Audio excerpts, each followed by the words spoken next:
This is part 2 to Saturn going direct in Pisces and how that will affect you based off of your rising sign. In this video, we'll be going from Libra to Pisces. Libra risings, this has come through in the form of your work, your daily habits, your routine, your mindset, your mental health, your physical health, all of that encompassing kind of stuff. Your day-to-day, your routine, your structure, your habits, all of that has been recently revamped, kind of immensely. Something kind of sparked, like I said earlier in March, something kind of hit the fan, if you will, in June or July. But then as of October, end of October, things have been getting a lot lighter for you right now. You're kind of going with the flow, not having to have everything be so perfectly structured, organized, or planned out. And you're kind of finding joy and peace in being spontaneous and just kind of having fun. You're a Libra rising, so you kind of know that love and peace will always follow you, and you don't have to put in 100% of the effort. It's kind of if you put it out, it'll be returned. I hope that made sense. Scorpio risings, this has primarily been showing up for you in your relationships and your creativity and your kind of passion, pursuits, and projects. I did forget to do a disclaimer though, and I am basing this off of the whole sign chart system. I personally use Placidus or Placidius, however you want to say it, and as a Scorpio rising, this is affecting me in my 4th house, which I'm about to explain for Sagittarius risings. But continuing on with Scorpio risings, there's something that sparked around March, carrying over to July, and now that you're kind of revamping or retapping into a part of yourself that you have suppressed. Venus being in Leo and that whole super long retrograde really affected you as a Scorpio rising, and you're kind of having to come out of your shell, let your authentic creative side come out, and you're choosing to fully show up and represent yourself in your relationships.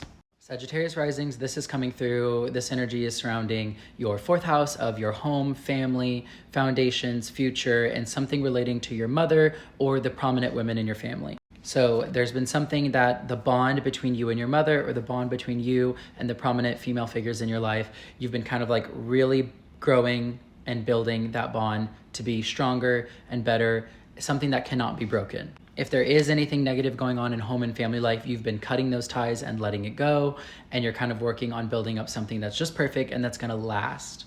Capricorn risings, this is happening in your 3rd house of communication, siblings, trips, etc. Your mental health, your thought processes, the way that you communicate, the way you share information, maybe even traveling, stuff like that. All of that is currently coming up to the surface. I feel a lot of people during this time are moving or planning moves, and they're going to be moving earlier next year or middle of next year. But there's a lot of moving, organizing, and kind of community revamp that you're kind of prioritizing that will benefit you financially and in your career and in your future. Aquarius risings, this is happening in your 2nd house of values, beliefs, finances, income, security, all of that. There's a lot of changes that you've been experiencing. A lot of positive sides of these changes have started happening from March till now, but you kind of experienced a lot of that negative, again, not negative, but the heavier stuff that happens when Saturn moves into your sign for the past about 2 or 3 years leading up to now. So where everyone else is feeling this tear down and rebuild, Aquarius risings, you're kind of you've just been building this whole time. You were already tore down, and you're kind of just on the come up right now, especially and obviously in areas of your finances and your belief systems, and kind of providing yourself and loved ones security, which typically that comes through modern day through finances. And lastly, Pisces risings, this is happening in your 1st house of your physical self, your physical body, your self-identity, and kind of the environment and just life you have around you. If there is anything that is going on that is not what you want and is not healthy or is not benefiting you or is not something that is made to last, you're letting it go, you're cutting ties.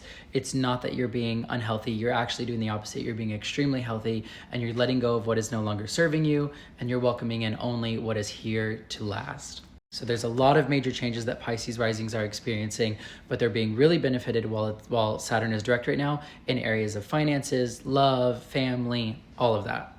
Again, by the way, disclaimer, I used whole sign charts for this. I actually have a Scorpio rising, but this is actually happening in my 4th house, not my 5th house. So again, you can kind of tweak it and go and listen to however this fits for you. Or as always, you could book a reading with me, especially if you have Saturn in Pisces natively and you're currently going through your Saturn return.